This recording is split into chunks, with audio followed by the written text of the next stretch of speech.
All right. Okay, we are live. Thank you, phone, for confirming it. So yeah, this is something I probably should have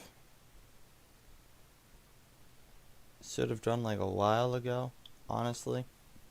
That basically today marks the day when we first started doing D&D. Not like the when the first thing was actually uploaded. Hey Evie. That that instead it was the time we actually recorded the first D&D session. Now I don't really care for the session. It's honestly bad. I've decanonized it even. But today is still a special day to me. Oh, so it's technically New Year's Eve or whatever. That's that's something else. So basically, time for a massive recap of an entire year of lore. So, let's just get this started. So, the party, we got four people in it. We got Kelter, an honorable dragonborn who has been a bounty hunter for a while. We have Eris, this kind of sketchy knight. We got Broomsley, a cleaning droid who's been, friends with Eris for about like the past 3 years. And we got Simon, who is a farm boy who just came into the new city, the city of Davokin. And so they went on like an adventure together. That's the first session. Don't worry about the first session though. It should have been a session 0 that we just kept internal. But it's technically session 1, and there's nothing I can really do to change that.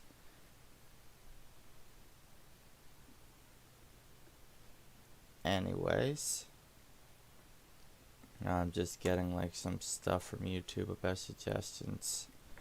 Connection's apparently not good, but whatever, it's fine. So, starting off, session 2. With session 2, they're sleeping in this tavern. I forget the tavern's name. But then they started hearing a scuffle downstairs, so they went down and they started fighting these, thugs and bandits that came in. Beat the hell out of them. They were coming after a friend of Kelter's, more like the guy who gave him jobs. His name is Kniff, spelled however you want to spell it. And that's the honest truth. But Kniff says that these guys are a part of the Dex, this local crime organization.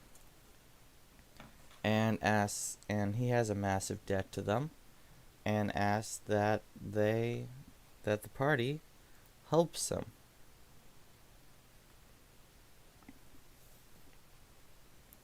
And the party's like, yeah, sure, we'll help you, dude. And he says, I don't really know anything about them other than their name. And so Eris, Silver, Eris's player, just asked me if they used to be a part of a knightly order which cares a lot about collecting knowledge. So they asked me, hey, is there like a thing I can do with that? So I asked them to roll religion. They got a natural 20. So they were transported to this place called the Ethereal Library, where all the collective knowledge of the order is kept. And they find the Dex. They find that their symbol is just an elephant, basically. It's an elephant. Like an elephant face. And so now that they knew the symbol, they just had to go around the underworld trying to find someone with the symbol. And Kelter, being a bounty hunter, recalls that there is this place called the Fist Monger, which is a local, like, speakeasy casino. Kind of. Something along those lines. So they go into this basically hole in the wall that opens up into this really grand place. And Kelter also failed to mention that he has a gambling addiction, so he wasn't really much help. Eris just got drunk, while Broomsley and Simon did most of the investigating. And they also met a couple of new Warforged, one being 6612, a just doesn't give a shit about anything Warforged, not even his own life, which, commendable in my opinion. And another one, which they later learned the name is Swin, who is just an asshole. That's his entire character. He's an asshole who, scammed Kelter and then dumped Eris onto the street.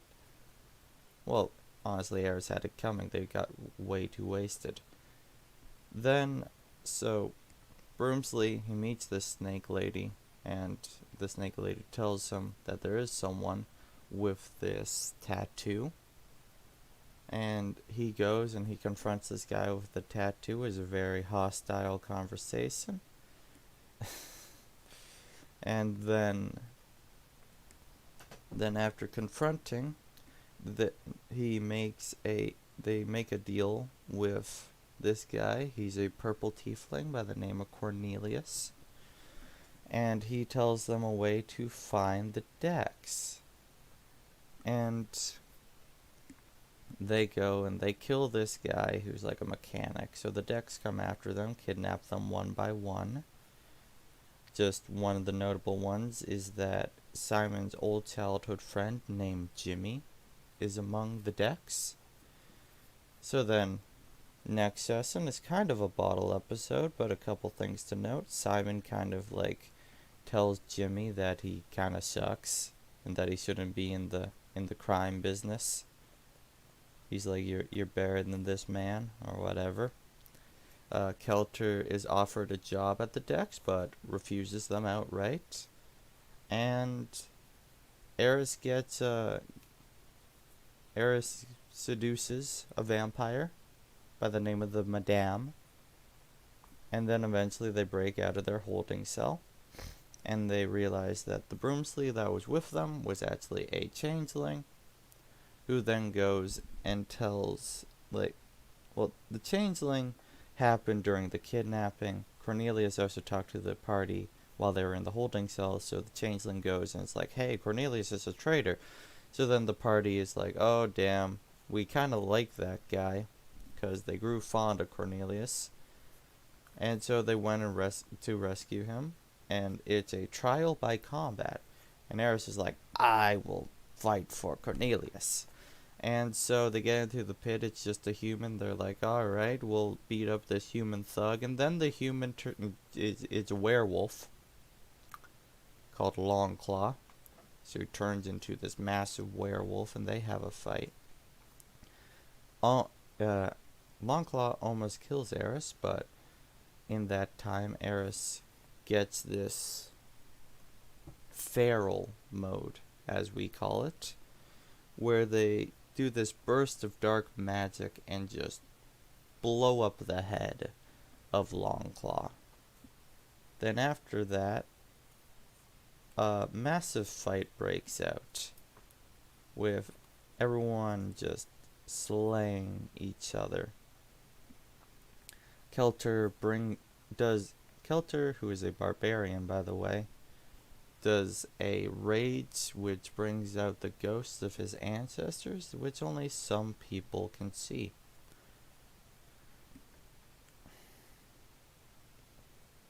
And, big fight. They kill the mob boss, who, by the way, his name was Dorian, but honestly, that doesn't really matter. After the fight, Kelter has a little talk with his grandfather, name of Drelter. He's an important character, but honestly, he's just usually in the background, so there's nothing nothing much to say about him. And they go back to the inn, and Eris falls asleep, and then they have this dream in the ethereal library, where they realize that the Knights of the Abyss now know their exact location. And so they wake up in a panic, and Eris admits that they're an oathbreaker to the party, which Kelter, being a Dragonborn, the Dragonborn in this universe have a thing about honor, that he's kind of unsure at the start, but they still go together. They hop a ride on a wagon piloted by Longclaw's father. Is kind of an awkward time. And then they go to the place where nobody would follow someone, in their opinion, called Tranroth, as it is afflicted with a mystery plague. And when they go there, they meet the doctor trying to cure the plague, Hectail Smith, who is Simon's oldest brother. They then, in the next session, they go with Hectail and they try to find a way to cure the illness. They eventually find out that it's not a disease, it's a poison, designed by this doctor named Dr. Fraggle. Basically, the poison weakens someone, but then it gives them superhuman strength after like a long period of feeling like you're gonna die. So then eventually a bunch of shenanigans happen, but like it doesn't really have much of an effect on the story, except that Kelter does get hit by the poison. But then also Fraggle dies, and they take his cart, and they flee the town because Eris had another nap, involuntary, because they were very exhausted. And they ride to a town called Irion. And Irion is a town basically on the brink of rebellion against the Davo Empire, which is just a big government which they kind of which like half the world is covered by. And in Irion, they meet Simon's oldest sister, younger than Hectail, older than most. Then she's like a fighter in the pit. Broomsley investigates a little bit about her, sees one of the leaders of the revolution. And then basically the party goes out on recruiting missions to get more people for the revolution. So Simon makes friends with a bunch of pirates. Honestly, very fruity pirates. Kelter meets an old childhood friend of his called Venris and gets his mercenary company on the side. Eris, who, by the way, joined the Dex after the whole Dex fight, gets the Dex in Irion to help them. Oh, so by the way, the Dex in Davokin are now led by Cornelius. He had a whole thing of trying to overthrow Dorian, and the party helped him with that. And so, then Broomsley meets a Knight of the Abyss from Eris's past, straight up tells them that he's traveling with Eris, and is lucky that it's the one Knight of the Abyss that doesn't want to hunt Eris, is actually just their old teacher by the name of Lewis. No last name, because I never gave him a last name. And then, so, do all these recruiting missions. Broomsley gets a new eye because he lost his eye before. Gets a new green eye. And then they're having a party in the bar. Eris gets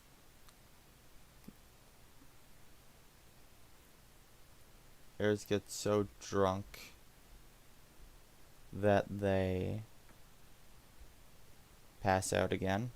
Have another thing in the library. One of these library things, they met a child by the name of Ares.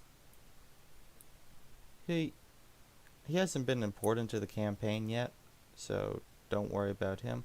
But this one, they kind of have an emotional breakdown after talking to their mother, Azazel, and are emotionally comforted by Lewis because all Knights of the Abyss go into this library when they sleep.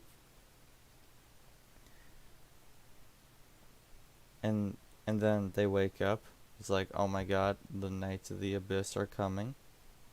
And also, things get worse as they go back to Harleen's apartment, and then the apartment gets swarmed by Davos soldiers. Broomsley loses his head, and Eris thinks that he dies, and then they go feral again, and basically kickstart the revolution. Lots of death happens. It's a massive fight scene.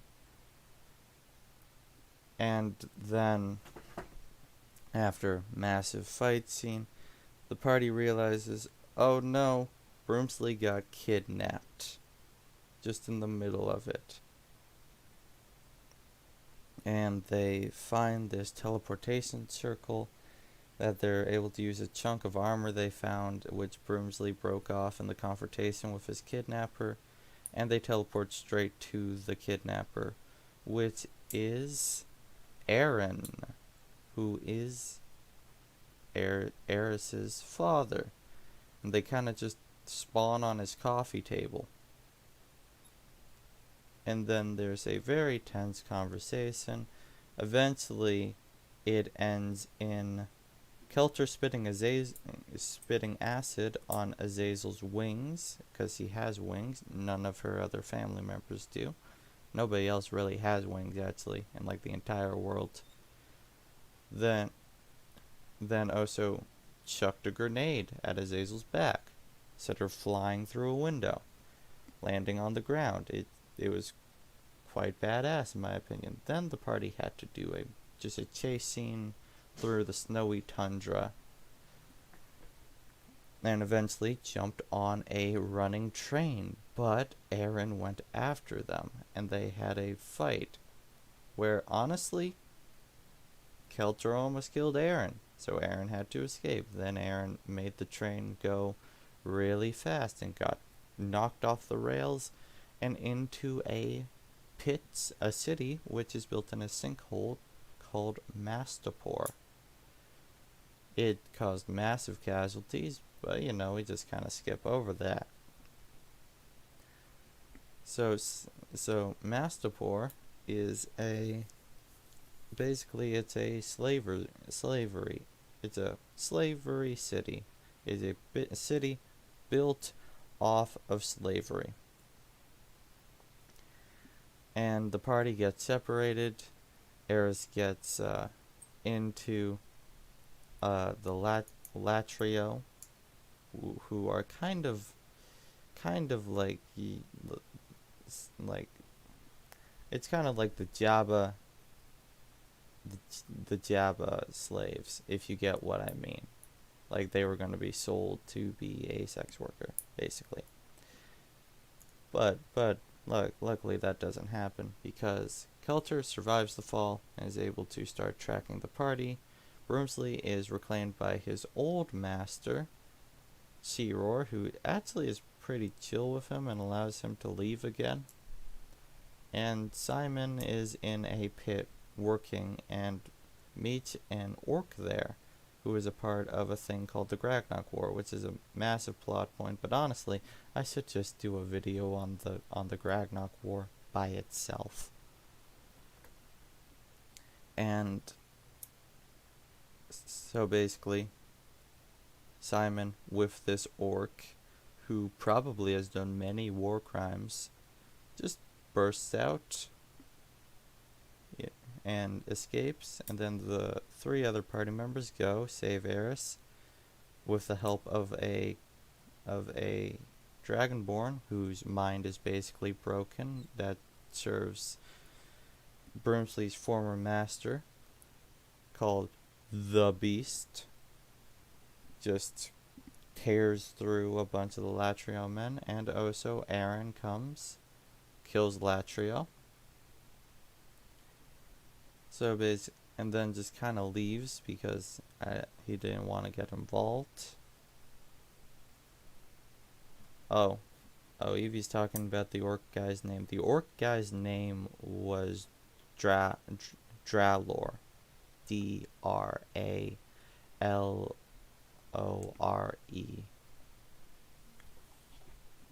Anyways, so then they escape Mastapor. I'm pretty sure Simon found a British horse, but that was very quickly abandoned, and honestly, probably for a good reason.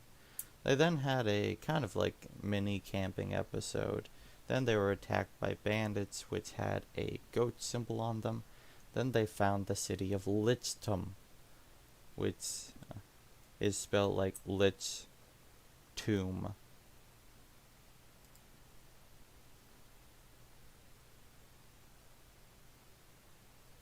And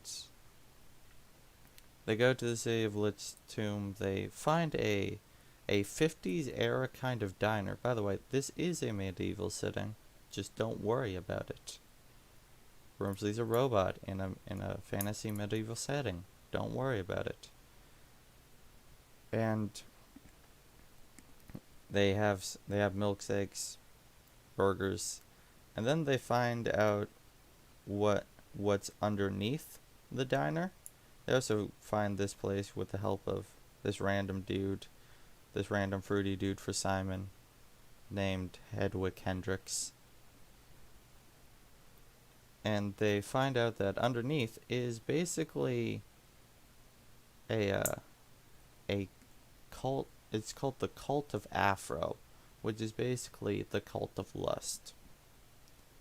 And they find a guy named Wiro there, who is this black tiefling with glowing green eyes, who is very, very interested in Kelter, even though Kelter is very, very straight.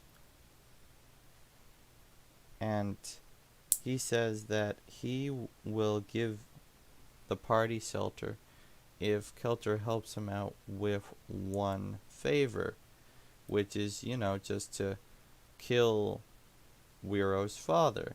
Wiro is a bastard of the Count of Lichtum. And so Kelter's like, yeah, sure, I guess I'll help you kill your dad. I'm all about killing dads, because we'll talk about Kelter's motivation later in life. And so Kelter goes, he helps assassinate the kids, Wiro's not a kid. He kills the actual heir of the Count, while Wiro kills the Count. And then suddenly the floor of Lichtum starts to glow green. And by the way, during this time, Simon and Broomsley were just checking out the tombs. And I also completely forgot to say, before they got to Lichtum, they found a dog, a direwolf, by the name of Rocky. He's the best character. He just honestly is forgotten about a lot, because he just sits there and is cute. At least for now. And then, so basically they realized that after oh my god, Isla. After being around that, basically, Lichtum, it's spelled Lich Tomb, and that is a literal thing. There's a Lich entombed under the city, and is under a blood curse that, as long as the blood of Salazar, which is, so all the dragons kind of like died 1100 years ago. That's just a thing. Don't worry about it. They were like the royals of the world. Davo was also a dragon, and he founded the Davo Empire, of course. But so basically, Salazar took over Lichtum from the Lich, renamed it to Lich Tomb from Lich Lichdom, not Tum. But basically, as long as there was some part of Salazar's blood still ruling Lichdom, the Lich could not rise. But seeing as the son and father were dead, the Lich was starting to rise again. So the party fought their way into the tomb, and instead of fighting the Lich, they negotiated and were like, well, Wiro's technically a part of the Salazar bloodline, and he should now be the ruler of Lichdom. And the Lich was like, fine, yeah, I guess, you goddamn lawyers. And then Broomsley also called, so we call him the Lich King. He's the only Lich. But he used to be a king before Salazar took him out. And Broomsley called him the Lich Count and got blasted with necrotic magic. So then the party was gonna take a train back to Davokin. I don't remember why they took a train back to Davokin, but they did. And on the train, Broomsley realized that when he got hit by necrotic magic, it put a part of the Lich King into Broomsley, which became its own sentient personality that we'll just refer to as the Lich Count. And so, also, another thing to note, I completely just glossed over that Eris had family in Lichdom, which was like Erin's sister and her group of people, who told them that Erin used to have orange eyes, and I don't know, that's just a thing. Don't worry about it. And also, Eris got in contact with the god of the Knights of the Abyss, called Cyan, who's a massive space squid who just collects knowledge, and he just likes knowing things, who made Eris his warlock. His reasons for that, I don't think I've actually revealed them yet, so I won't reveal them here. Or at least, I don't think I revealed them in Assassin. And so, that's just a thing now that Eris starts collecting knowledge because they want their warlock patron to be happy with them.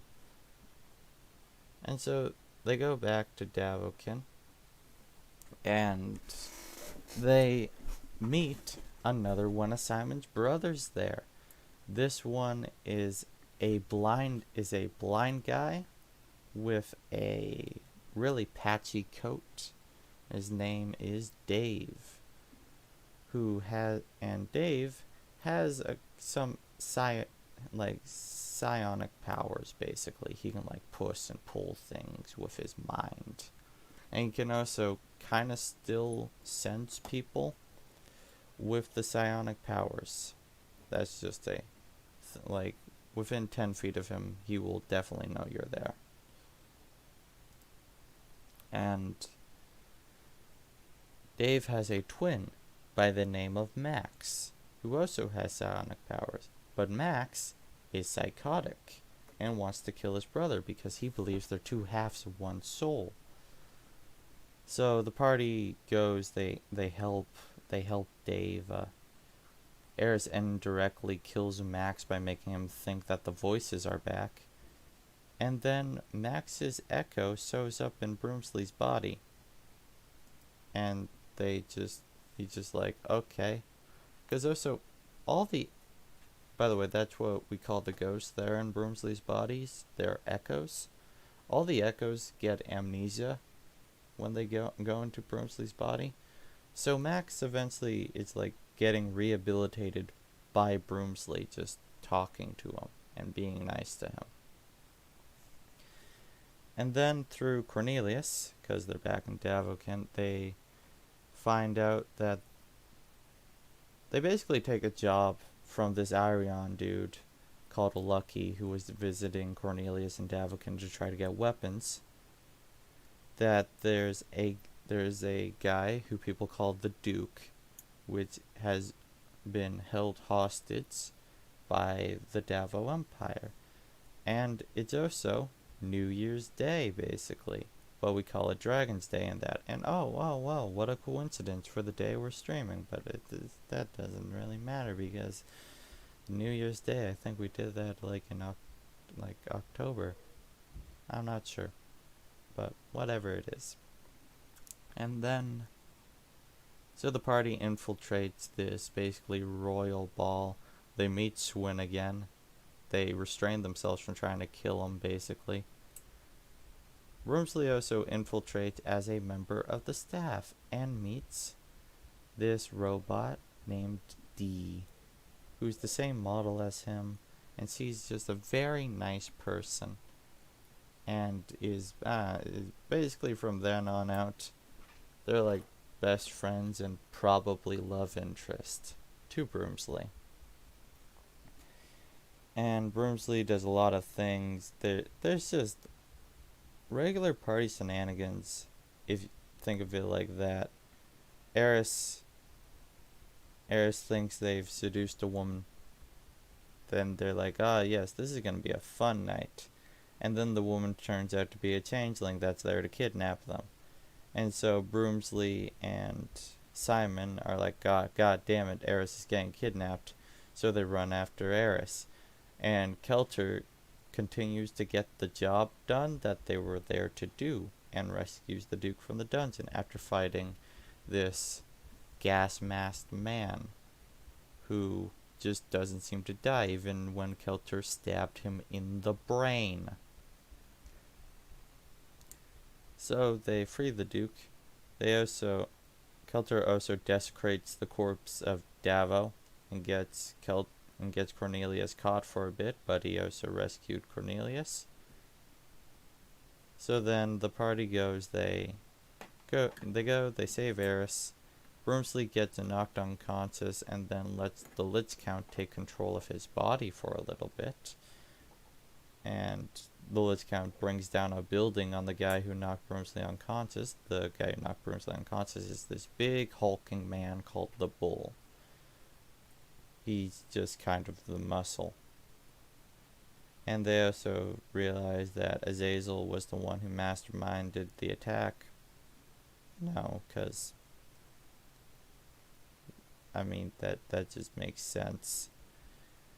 And then the party escapes. Cornelius has to go into hiding because the Davo Empire comes after him and the Dex. Well, the party just, they run off, and they run to a place called the Diablon Sands. There they meet this guy called Shelter, who's this basically high turtle. And by high, I mean just, he has a thing I legitimately in canon called magic weed. And then they meet this other guy named Salinor, who has this intelligent monkey. Salinor's a changeling with a bunch of different technology stuff, who says that someone wants to meet the party, and that he asked for a favor to help get that person to meet the party to come quickly. And the party's like, yeah, sure, we'll do that. And then they also enter this thing called the Great Hunt, which basically is bounty hunters going around capturing people. So they go on the Great Hunt mission first, where it leads them into a place called Serpentine, like the Serpentine Kingdom. Eris gets kidnapped again. Simon just demolishes a lot of people. Then they take a hostage by the name of Helper. And Helper, eventually Helper's helped out by them, but honestly, I'm gonna skip over Helper stuff because it's not that important to the campaign currently. But basically, Kelter goes in, he swears an oath that he will not hurt any serpentine in the kingdom. Which basically Kilter is bound by literally any oath he says, and if he breaks it, he basically thinks he's a subpar person. So that's a fun little thing. And then he also basically makes a deal that allows it so he can get his target. His target, by the way, is the prince of the Davo Empire, and he was like, we'd rather you bring him back alive, but we just want to know the fate of our son. He does a deal that makes it so he gets the head of the son while the serpentine still eat the son, because by the way, the serpentine eat sentient species, because they're fun like that. But he also negotiates for Eris's release, and Eris also, with a bit of lying, gets out another Knight of the Abyss that was being captured by the name of Jane, which basically that's Eris's love interest now. It's just a fun little thing, you know. And then they get out, then they go after the other mission, where they find that another bounty hunter was sent there. And it is a bounty hunter by the name of Lafu. And Lafu is another Dragonborn, is a red Dragonborn. And Kelter kind of is like, ooh, pretty. But he also seems to just hate him for some reason. And when they find him, Broomsley, with his now necrotic magic that he's been given by the Litz Count, is able to save her life. He also had to figure out how to do that, but yet again, I'm skipping over stuff because I just am. This is supposed to be a recap. I'm not getting into Belladonna. But also, by the way, Broomsley now has the spirit of a dead dragon in him, which did incest with her brother. But yet again, I'm skipping over it because I don't have time to get into that.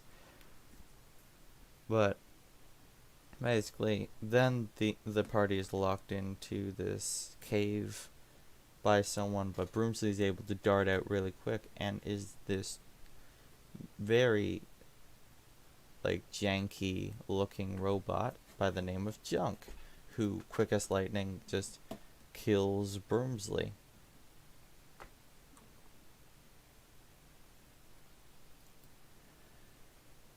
And then the party gets out, they fix Broomsley eventually, and they figure out that the person that Salnor was working for was his girlfriend, which is Eris's sister. And bloody hell. They have a little talk. Eventually the party leaves to go do other stuff. And yeah, that okay, one sec. I need to check if they did anything else before they went to Arion. Because, by the way, all of this has been from memory so far, so there might be gaps, and I'm sorry about that. I said I'd write a script for this, and then I didn't. Oh yeah, I completely forgot. Simon fell asleep and had a vision of his dad's hanging body. So then they went back to Simon's home, where they meet the other two Smith siblings they didn't meet yet, being his youngest sister, who's younger than him, and his kind of older brother.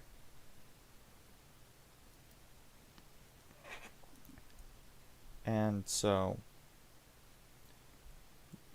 basically, there's this whole thing about, there's a lot of family drama, because that family is really messed up. And it is figured out that the father was murdered. They did not commit suicide. And eventually, through a bunch of investigating, they figure out that the mother committed the murder. Yet again, skipping over a lot of it, it's a lot of family drama stuff. If you want to see, like, a kid trying to deal with their abusive, like, maternal figure, watch some of those sessions. Isla does a pretty good job at that. And so Broomsley, Max's corpse is there as well. Broomsley puts Max's echo back into his corpse, kind of like basically reviving Max. You know, because Broomsley's just kind of quirky like that. Then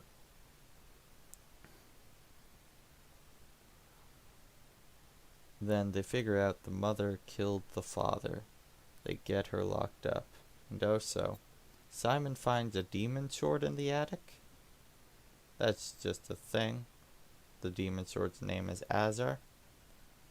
And the two then find out that it's also found out that Junk was friends with Simon's father and would visit the farm sometimes and would talk to Simon's young sister, name of Sarah. And yeah, all the party members were like, no, God, no. And then they find out that mother was about to be killed by Junk. Then Simon like rushed off and saved his terrible mother before she could get killed by the other terrible person. Then they went with Harleen back to Irion because Harleen was there for her father's funeral. Then in Irion they started just... Irion is still in war basically, and so the party's like, yeah, we'll go and help you with your war effort. And so there's this guy named Jackie Johnson that builds a bomb for the party and to blow up a safe house full of things. The party tries to even get there, and then they already fail and they blow up the main bridge with grenades that Kelter has from a while ago. Don't ask about it. It's literally from the decks. It has been a while he is holding on to these grenades, but he did blow up the bridge. Then Broomsley, being a monk, which by the way he's a monk, was able to just jump over the crossing and basically like football ran into the building, set up the explosive. The explosive was set for 15 seconds, even though Jackie said that it'd be a minute before it exploded. Broomsley, who, by the way, I completely forgot. Broomsley got taken over by Marvine for a little bit during the farm arc, and he got blown up. So he got a new body in Irion. Then again, in Irion, he got his legs blown off. And then Broomsley escaped, and then he realized, oh damn, bombs are going off all across the rebel part of Irion. And the other party members are trying to deal with that. And then eventually, they realize that Jackie Johnson was actually Junk in a skin suit, who was there to assassinate the leader of the revolution, Captain Gregor. And so the party has this massive fight with him, and feral modes are engaged, all that good stuff. And, well, feral mode isn't engaged until one thing happens. So in this brutal fight, Junk is about to kill Kelter and says that he'll spare Kelter's life if Eris lets him kill Gregor. And Eris is like, okay, I guess I'll take that. I'd rather have Kelter alive. But as Junk was going to kill Gregor, Kelter decided, nah, I'm gonna pull the self-sacrifice move, and grappled Junk, who then stabbed Kelter in the heart. And basically, Kelter died, which activated a bunch of feral mode. So much chaos happened, and Kelter, who's been having these dreams of the orc god Gragnok, and Kelter doesn't really like Gragnok that much. He thinks that Gragnok was working with his father, his father basically dishonored his family, and so he wants to kill his father. And he thinks that his father worked with Gragnok. Gragnok was like, no bro, I don't even know that guy that well. And Kelter does this, makes a deal with Gragnok to basically do as Gragnok says so that he can live again.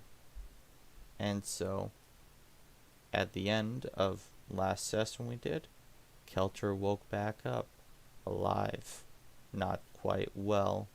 His heart no longer beat. His eyes now have a glowing blue quality. And he no longer breathes, or really feels. But that's where the last session ended up.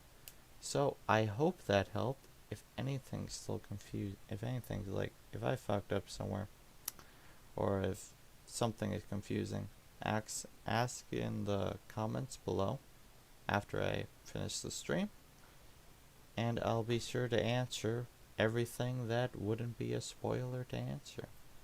So thank you all for watching, and I hope to see you in 2 days when we do the next session. Bye bye.